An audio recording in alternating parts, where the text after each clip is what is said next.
Let's do it! We love the original Mean Girls so much that we want to make this one even more special. So we went for it.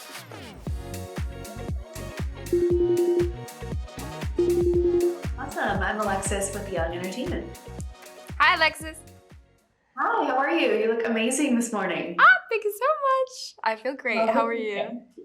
Okay, so I saw an interview you did with Entertainment Weekly where you talked about too much swearing. Can you explain what this does to a rating and how that may have affected how you play the role? Yeah. So for this particular film, I played Janis Imiike. She is someone who would rather honestly sit alone at lunch than have to deal with fitting in with the cliques or worse, trying to fit in with the plastics. And a beautiful song that comes from Mean Girls off of Broadway, the hit musical, is I'd Rather Be Me. And I flipped the bird a lot in that particular sequence. And at a certain point, I had the line producer come up to me and be like, listen, you have exactly one middle finger, not two, one middle finger before we change our rating from PG-13 to something else. So like, cool it. And I was like, oh, that was really, really cool. Like I've never experienced that before. I think it was pretty slay. That's hilarious. That's so funny to know now after watching the film. That's Yeah. great. Okay, so what do you think makes this Janis different from the other ones we've seen before? Oh boy. Well, first I have to say that like I am such a fan of our '04 original, '04 OG. So coming into this role, I obviously wanted to pay homage to that. I love Lucy Kaplan's Janiss. I also love Bert Janiss from the musical. Like there was a lot of pressure to bring something new, but still make it classic. The fact that this is 20 years after it has come out and it still feels just as iconic is attributed, yes, to Tina Fey and her incredible script, but also every single one of these characters and every single one of the actors that played them. So in this iteration, I love that she will raise her right finger and solemnly swear that whatever you say about me, I don't care. I also had a lot of input with her wardrobe. I drew on my pants. I cut shirts into crop tops. I had a lot of input with the makeup as well. I drew on my eyeliner every single day. So there was a lot of collaboration. I also love that in this iteration, she's outwardly queer. She's open about it.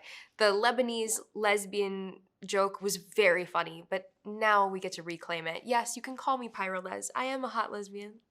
I love that. Okay, so speaking about Lizzie, did you get to speak with Lizzie Kaplan from the original film or Bert Weed at all? Not yet. I hope that they make it to the premiere. I haven't spoken to them, but I know that a couple of other castmates have spoken to their counterparts, and they have been nothing but warm and inviting. And something that Tina Fey actually said, she was like, listen, just give it your all, turn that dial up to a 10. I also am new to the kind of comedic world. And I was like, nobody would guess that, by the way. You're hilarious. I was like, what is comedic timing? Like, when do I know, when to say my line? And she really eased my fears along with Samantha Jane and Arturo Perez, our directors. They just gave me a warm, inviting space to play. And I will always appreciate that. I love that. That's so cool.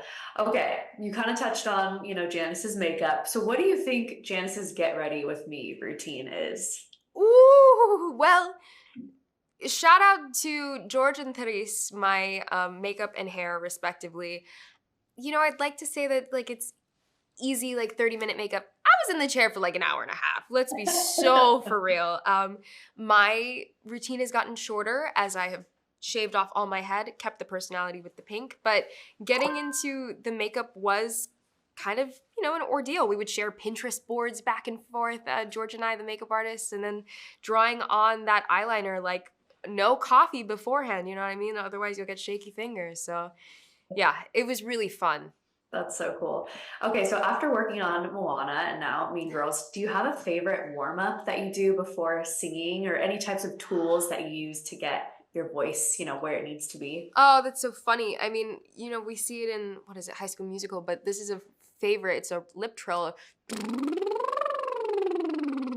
It's really good because it's just it's easy on the vocal cords. I do a lot of belting in Moana, but as well as in this film. So it also really helps and Michael Jackson did this, where you speak in a higher register, it just eases up on the vocal cords. When you speak lower, like it gets louder, the resonance is larger. But if you speak a little bit higher, then it protects those vocal cords. So like there's a whole bunch of little tricks. What is one first you had on Mean Girls? And I think this will probably have to be our last question. What was the first for me on Mean Girls?